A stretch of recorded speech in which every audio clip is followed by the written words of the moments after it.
Zee24 तास एक पाऊल पुढे महाराष्ट्रामध्ये पाठवणार हे खपवून घेतलं जाणार नाही।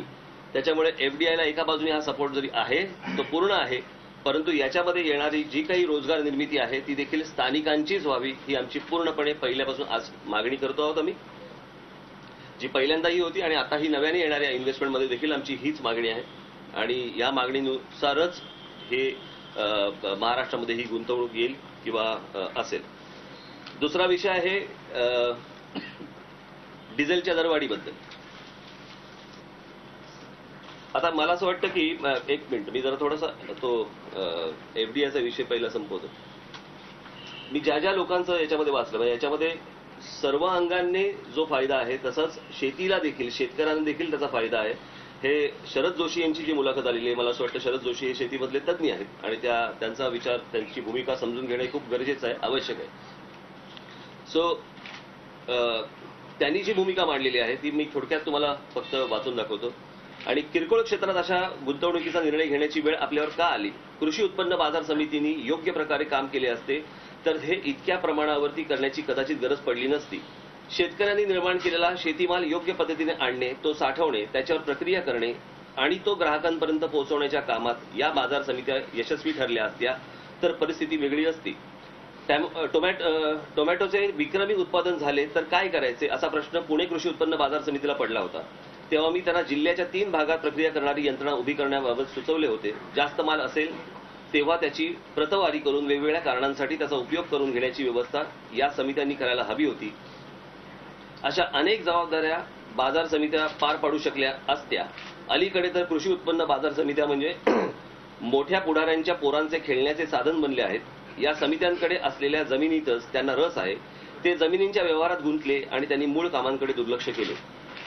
हे शरद जोशी यांनी सांगितलेली गोष्ट आहे। मला असं वाटतं ही खूप गंभीर गोष्ट आहे आणि या जर गोष्टींवरती जर सुरुवातीपासून लक्ष केंद्रित केलं असतं किंवा दिलं गेलं असतं तर विषय वेगळा असता। परंतु आत्ताची येणारी ही परदेशी गुंतवणूक ही शेतकऱ्यांच्याही भल्यासाठी आहे, त्याचबरोबर बेरोजगार तरुणांनाही याच्यातनं असंख्य मोठ्या प्रमाणावरती रोजगार मिळणार। त्याचबरोबर ज्या लोकांना काही गोष्टी विकत घ्यायच्या आहेत त्याच्यामध्ये त्यांना देखील या गोष्टी सुलभ होतील अशातला हा सगळा भाग आहे। बाकी मी काही डिटेलमध्ये तुम्हाला सांगण्यासाठी बोललो नाही।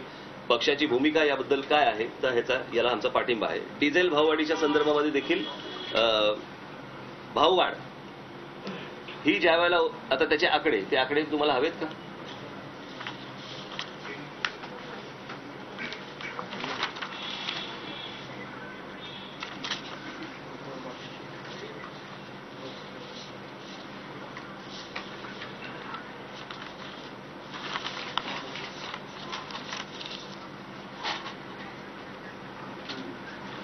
आता मुळात भाववाढ ही गोष्ट करून कुठच्याही सरकारला शिव्या खाव्या असं कुठच्या सरकारला वाटत नसतं, परंतु त्याच्या मागची जी कारणं आहेत ही आर्थिक वेगळ्या प्रकारची कारणं आहेत। कारण आपल्याकडे येणारा जे काही आता ज्याच्यामुळे डिझेलची भाववाढ झाली हे येणारा सगळा माल हा जवळपास 70 ते 72% हा बाहेरून येतो, परदेशातनं येतो। त्याच्यामुळे त्याच्यावरती नियंत्रण हे काही आपलं भारताचं नाही किंवा भारत त्याच्यावरती ठेवू शकत नाही।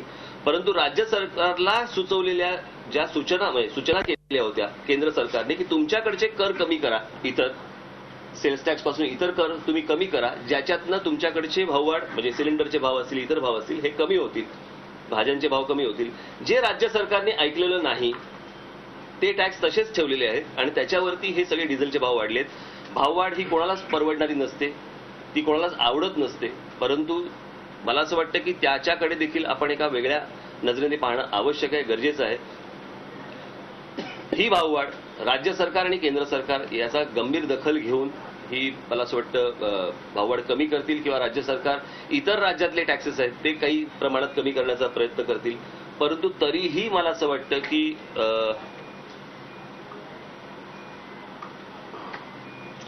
भाववाढ केली जरी असली तरी भारत सरकारला डिझेलच्या प्रत्येक लिटर मागे 13 रुपये 60 पैशाची सबसिडी देत आहे। म्हणजे तेवढा तोटा सहन करत आहे संपूर्ण आपला देश।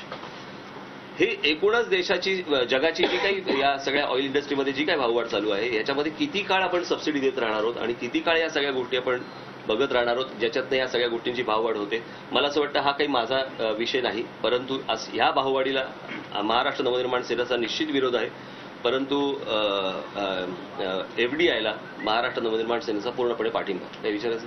एक प्रश्न असा आहे की ज्या राज्यांनी याचा विरोध केला FDIचा डायरेक्ट इन्व्हेस्टमेंटचा, त्यांचं म्हणणं असं आहे की जर हे आले तर जे छोटे किराणे आहेत, काम करणारे आहेत, त्यांना नुकसान होईल म्हणून याचा विरोध करतात. प्रश्न असा आहे की हे जे जिकडे येणार आहे तिकडे 10 लाखाच्या वरची लोकसंख्या असलेली जी शहरं आहेत तिथेच येणार आहे. त्याच्यामुळे त्याच्या खाली हे जाणारच नाही.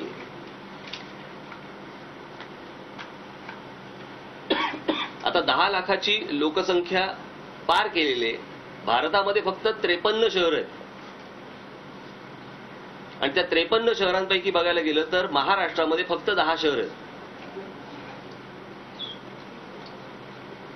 या 10 शहरांव्यतिरिक्त उरलेला जो महाराष्ट्र आहे तिथे FDIचा काही संबंधच येत नाहीये.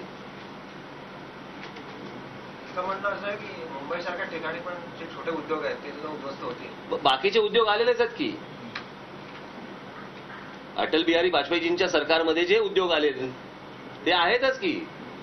आजही तुमच्याकडे कोका कोला जो आहे तो तुमचं पाणी घेतो आणि प्रॉफिट ते कमवून जात आहेत. ते फक्त इसेन्स टाकतात येऊन. त्याच्यामुळे या गोष्टी आहेतच आपल्याकडे. पण आता ह्या सगळ्या गोष्टीला का विरोध होतो हे मला अजूनपर्यंत कळलेलं नाही. इंडियाचं सरकार असताना 100% FDI लागू करण्याचा त्यांचा एक प्रयत्न होता. तेच लोक विरोध करतात. 50%ला विरोध करतायत. हे कुठेतरी वेगळी. अर्थातच ना, हा फक्त विरोधासाठी विरोध आहे. सर्वसामान्यांचं जर मला असं वाटतं की आमचा पक्ष म्हणून काँग्रेसला असंख्य गोष्टींमध्ये विरोध आहेच, बरोबर आहे. पण ज्या चांगल्या गोष्टी आहेत त्या तुम्हाला मान्य कराव्याच लागतील. मग त्या काँग्रेसच्या असतील ना, त्या इंडियाच्या असतील, तर अजून कोणाच्याही असतील. इथे विरोधासाठी विरोध करून चालणार नाही. मला असं वाटतं जो मानसिक भडका उडालेला आहे या सगळ्या गोष्टींमुळे, ह्याचं प्रमुख कारण लोकांना आज ज्या गोष्टी अपेक्षित आहेत, इतर ज्या सुविधा अपेक्षित आहेत, त्याच्याऐवजी आम्हाला घोटाळे दिसत आहेत, स्कॅम्स दिसत आहेत. प्रत्येक स्कॅममध्ये प्रत्येक वेळेला आपण एक प्रगती करत चाललेलो आहोत. काही 1000 कोटीचे स्कॅम होते तिकडे आता लाखो कोटीचे स्कॅम व्हायला लागलेत.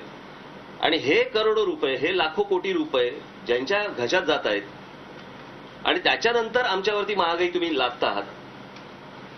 खरं बघायला गेलं तर आज हे ठीक आहे, डिझेल भाववाढ झाली वगैरे, परंतु जेवढे घोटाळे आणि जेवढे स्कॅम आज देशभरामध्ये होत आहेत त्याच्या विरोधात भारत बंद झाला पाहिजे की पहिल्यांदा तुम्ही अटक करा सगळ्यांना.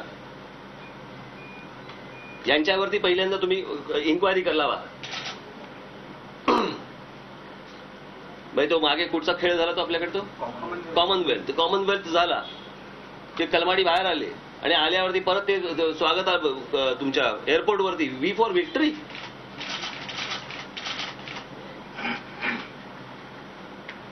परत ऑलिम्पिकला चालले, लंडनला चालले.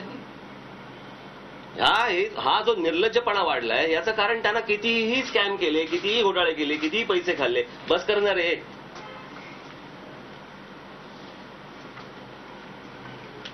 तरी त्यांच्या अंगाला काही लागत नाही. आज जात आहेत, सुटतायत, बाहेर येत आहेत, परत मजा करतायत.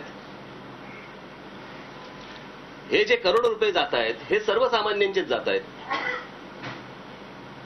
टॅक्सच्या स्वरूपात जात आहेत. मी आता मध्यंतरीचे आमचं आंदोलन चालू आहे. आता लोक अनेकांना वाटलं की थंड झालं की काय, ते टोलचं आंदोलन. ती सगळ्या प्रकारची जी माहिती गोळा करणं आहे त्याच्यामध्ये जरा वेळ जातोय. परंतु तोच प्रकार आहे. मी ज्यावेळेला मुख्यमंत्र्यांना भेटलो त्यावेळेला त्यांना मी म्हटलं की जर समजा तो फ्लायओव्हर, तो ब्रिज किंवा कुठच्या गोष्टी, तो रस्ता, त्याचं जर समजा पैसे कव्हर करून झाले असतील तुमचे, तर तुम्ही टोल का नाही बंद करत? इतर पायाभूत सुविधांसाठी म्हणून आम्ही टोल चालू ठेवलाय. म्हणजे इतर पायाभूत सुविधा म्हणजे महाराष्ट्रातले रस्ते, म्हणजे अगोदर रस्ते करायचे, ते खराब करायचे, हेवी व्हेकल जातात तिकडे तुम्ही पेवर ब्लॉक लावायचे, मग ते परत सतत खराब होणार. खड्डे असलेले रस्ते सतत 6 महिन्यांनी खड्डे पडतात, नवीन टेंडर्स निघतात, नवीन कामं निघतात, नवीन परत या सगळ्या गोष्टी होतात. आणि हे सतत आपण टोलमधनं पैसे भरत राहायचे, तिकडनं ह्यांना पैसे मिळतात. त्याचबरोबर हे रस्ते करतात, रस्ते कुचकामी घाणेरडे करायचे, त्याच्यातनं नवीन नवीन टेंडर्स काढायचे, त्याच्यातनं परत पैसे कमवायचे. हा एकच उद्योग चालू आहे. असल्या कुठच्याही विषयामध्ये समाधान मिळत नसल्यामुळे तो जो राग आहे त्याच्यात महागाई वाढते, त्याच्यात हे सगळे डिझेलचे भाव वाढतायत, सिलेंडरचे भाव वाढतायत. ह्या सगळ्या गोष्टीचा क्षोभ, जनक्षोभ ज्याला आपण म्हणतो, तो आहे हा सगळा. तुम्ही जर जनतेला जर समजा नीट समजून सांगितलं की आज देशाला इतका इतका तोटा आहे, परंतु बाकीची सिस्टीम तरी सरळ पाहिजे ना,